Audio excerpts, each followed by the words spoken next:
Hello friends, welcome back to Reena's kitchen. આજે આપણે બનાવીશું ચીઝ પનીર ગોટાળો. તમે એકને એક પંજાબી શાક ખાઈને જો કંટાળી ગયા હોય તો આ તમે ચીઝ પનીર ગોટાળો એક વખત જરૂરથી ટ્રાય કરજો. સુરતનું ફેમસ સ્ટ્રીટ ફૂડ ખૂબ જ ઝડપથી બને છે, ખૂબ જ સ્વાદિષ્ટ લાગે છે અને બધા જ પંજાબી શાક કરતાં આ શાકનો સ્વાદ ખૂબ જ સરસ લાગે છે. એકવાર બનાવશો તો વારંવાર બનાવશો. તો ચાલો રેસીપી જોઈ લઈએ. ચીઝ પનીર ગોટાળો બનાવવા માટે એક કડાઈમાં 3 ચમચી જેટલું તેલ અને 1 ચમચી જેટલું બટર લેવાનું છે.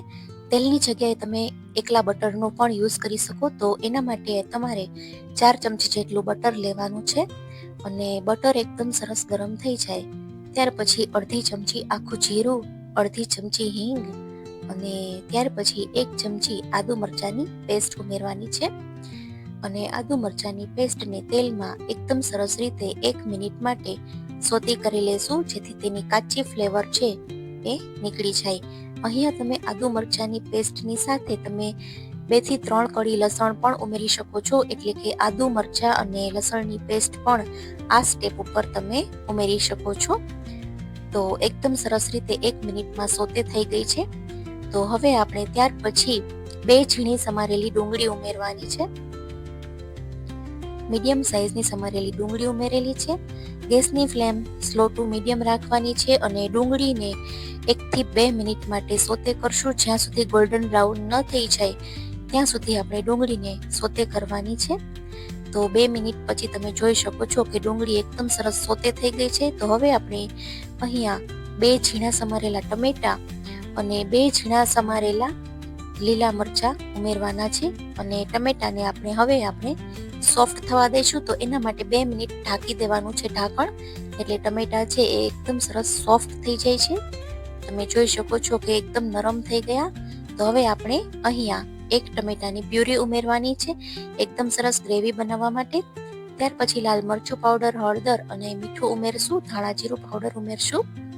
ત્યાર પછી પાઉંભાજીનો મસાલો 1 ચમચી ભરી અને ઉમેરવાનો છે અને એકદમ સરસ રીતે મિક્સ કરી લેશું. અને મસાલાને આપણે 2 મિનિટ માટે તેલમાં સોતે થવા દઈશું. તો આપણે ઢાંકણ ઢાંકી અને 2 મિનિટ માટે સોતે કરશું, જ્યાં સુધી તેલ છૂટું ન પડી જાય ત્યાં સુધી. તો તેલ છૂટું પડી ગયું છે. તો હવે આપણે આ સમયે અહીંયા અડધા કપ જેટલું ગરમ પાણી ઉમેરવાનું છે. તમને જેટલી પાતળી કે ઘાટી જેવી ગ્રેવી જોતી હોય એ પ્રમાણે તમે પાણી એડજસ્ટ કરી શકો છો. અહીંયા અડધો કપ જેટલું ગરમ પાણી ઉમેર્યું છે અને બધી જ વસ્તુને એકદમ સરસ રીતે મિક્સ કરી લેશું, જેથી બધા જ મસાલા ગ્રેવી સાથે એકદમ સરસ કૂક થઈ જાય. તો ઢાંકણ ઢાંકી અને 2 મિનિટ માટે કૂક થવા દેશું. ગેસની ફ્લેમ સ્લો ટુ મીડિયમ રાખવાની છે. તો અહીંયા મેં 200 ગ્રામ જેટલું પનીર લીધું છે. તો આ પનીર છે એ ઘરે જ બનાવેલું પનીર છે. આ પનીરની રેસીપી જોતી હોય તો તમે ડિસ્ક્રિપ્શન બોક્સમાં જોઈ શકો છો, ત્યાં મેં લિંક આપેલી છે.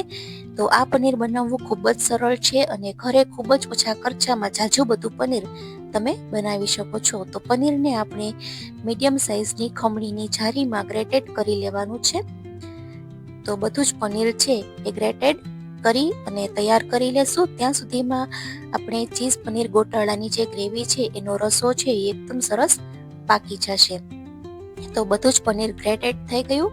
તો 2 મિનિટ પછી ઢાંકણ ખોલીને જોઈએ તો એકદમ સરસ રસો પાકી ગયો છે. તો હવે આપણે આ સ્ટેજ ઉપર પનીર ઉમેરી દેવાનું છે. ગેસની ફ્લેમ સ્લો કરી દેવાની અને ત્યાર પછી પનીર ઉમેરશું. ઘરે બનાવેલું પનીરની વાત જ અલગ હોય છે. આ પનીર એટલું એકદમ સરસ સોફ્ટ, નરમ અને એકદમ ફ્લેવરફુલ અને સ્વાદિષ્ટ પનીર બનેલું હતું. તમે પનીરની રેસીપી ચોક્કસથી ટ્રાય કરજો અને પનીર બનાવ્યા પછી આ ચીઝ પનીર ગોટાળો જરૂરથી બનાવી જ લેજો. એકદમ સરસ બને છે અને બધા જ પંજાબી શાક કરતાં સ્વાદમાં તો ખૂબ જ સરસ લાગે છે. તો પનીર ઉમેર્યા પછી હવે આપણે ફરી 2 મિનિટ માટે ઢાંકણ ઢાંકી અને પનીરને કૂક થવા દેશું સાવ ધીમા તાપે. 2 મિનિટ સરસ કૂક થવા દેશું, જેથી ગ્રેવી પનીર સાથે એકદમ સરસ રીતે મિક્સ થઈ જાય. તો આ રીતની આપણે ગ્રેવીની કન્સિસ્ટન્સી રાખશું. તો અહીંયા હવે આપણે આ સ્ટેજ ઉપર કસૂરી મેથી ઉમેરવાની છે. તો 1 ચમચી જેટલી કસૂરી મેથી ઉમેરી દઈશું. કસૂરી મેથીનો સ્વાદ અહીંયા ખૂબ જ સરસ લાગે છે, તો તમે કસૂરી મેથી સ્કીપ ના કરતા. અને કસૂરી મેથી ઉમેરાઈ જાય ત્યાર પછી હવે આપણે 2 ચીઝની ક્યુબ ઉમેરવાની છે. જો તમને વધારે ચીઝ ભાવતું હોય તો તમે ચીઝની 3 ક્યુબ પણ ઉમેરી શકો છો. આ શાક ચીઝથી ખૂબ જ સ્વાદિષ્ટ લાગે છે, તો ચીઝ થોડા વધારે પ્રમાણમાં ખમણી અને ઉમેરી શકાય છે. તો આ રીતે ચીઝ ઉમેરી દેવાનું છે અને ઉપરથી સમારેલી કોથમીર ઉમેરી દેવાની છે. તો આ આપણો ચીઝ પનીર ગોટાળો બનીને બિલકુલ તૈયાર છે. ગેસની ફ્લેમ બંધ કરી દેવાની છે અને પછી ચીઝ ઉમેરવાનું છે. તમે જોઈ શકો છો કે ચીઝ એકદમ સરસ પનીર સાથે મેલ્ટ થઈ ગયું છે. તો આ શાક જોતા જ બનાવવાનું અને ખાવાનું મન થઈ જાય, મોઢામાં પાણી લાવી દે એવું શાક બને છે. તો ફ્રેન્ડ્સ, આજની આ સુરતની ફેમસ ડીશ સુરતી ચીઝ પનીર ગોટાળો, જો આ રેસીપી તમને સારી લાગી હોય તો મારી યુટ્યુબ ચેનલ રીનાસ કિચનને બાજુમાં આપેલું બેલ આઇકન પ્રેસ કરી અને સબસ્ક્રાઇબ કરી દેજો. જો તમે ફેસબુકમાં જોતા હોય તો મારા ફેસબુક પેજ રીનાસ કિચનને ફોલો કરી દેજો. ફ્રેન્ડ્સ, તમે ફોલો નથી કરતા તો પ્લીઝ ફોલો કરજો અને યુટ્યુબમાં બેલ આઇકન પ્રેસ કરી અને સબસ્ક્રાઇબ કરવાનું ભૂલતા નહીં. તમારા ફ્રેન્ડ્સ અને ફેમિલીમાં મારી રેસીપી શેર કરજો, સબસ્ક્રાઇબ કરજો. તો હું રીના ફરી મળીશ નવી રેસીપી સાથે. ત્યાં સુધી થેન્ક યુ ફોર વોચિંગ.